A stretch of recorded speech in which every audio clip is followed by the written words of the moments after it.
Hello blossoms, அஸ்ஸலாமு அலைக்கும். எப்போவுமே கேலிகிராஃபி ஸ்டோரின்னு வீடியோ போட்டு உங்களை போர் அடிச்ச நான் இன்றைக்கி ஒரு முக்கியமான விஷயத்தை பற்றி சொல்ல வந்தேன்.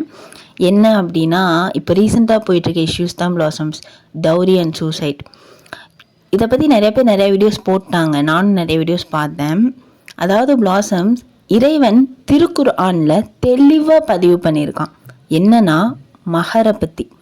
மஹருக்கும் தௌரிக்கும் என்ன வித்தியாசம் தெரியுமா? தௌரியை முற்றிலும் இறைவன் தடுத்த ஒரு விஷயம், ஹராமான விஷயம் சொல்லப்போனால். மஹர் அப்படிங்கிறது ஒரு ஆண் தான் திருமணம் செய்து கொள்ள போகும் பெண்ணிற்கு கொடுக்கக்கூடிய அன்பளிப்பு தான் மஹர். எந்த ஒரு ஆணும் தான் திருமணம் செய்து கொள்ள போகும் பெண்ணிற்கு ஒரு அன்பளிப்பு கொடுக்கணும், அதுதான் மஹர்.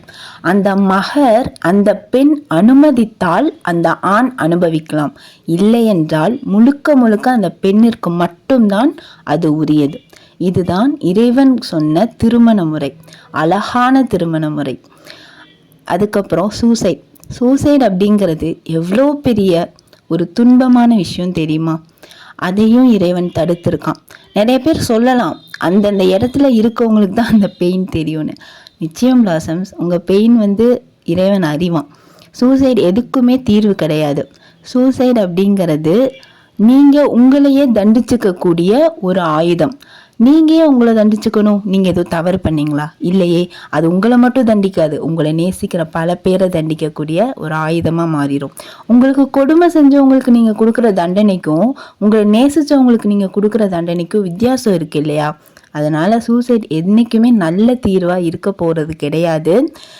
ஸோ யாருமே அதை இனிமேல் கையில் எடுக்காதீங்க, சரியா? கண்டிப்பாக இறைவன் சொல்லியிருக்கான், என்னுடைய அடியானை எவர் ஒருவர் கொடுமை செய்கிறாரோ அவருக்கு நான் நிச்சயம் பதில் கூறுவேன். அது இம்மையில் மட்டுமல்ல, மறுமையிலும் அவரவர் செய்த செயலுக்கான நற்கூலியை நான் கொடுப்பேன் அப்படின்னு இறைவன் சொல்லியிருக்கான். ஸோ இறைவன் கண்டிப்பாக நம்மளோட செயலுக்கான கூலியை நமக்கு நிச்சயம் கொடுப்பான். அதனால் சூசைடை யாருமே ஒரு ஆயுதமாக கையில் எடுக்காதீங்க. அது நம்மளை நாமளே தண்டிச்சுக்கிற ஒரு ஆயுதமே தவிர நம்மளை கொடுமை செஞ்சவங்களுக்கு கிடையாது.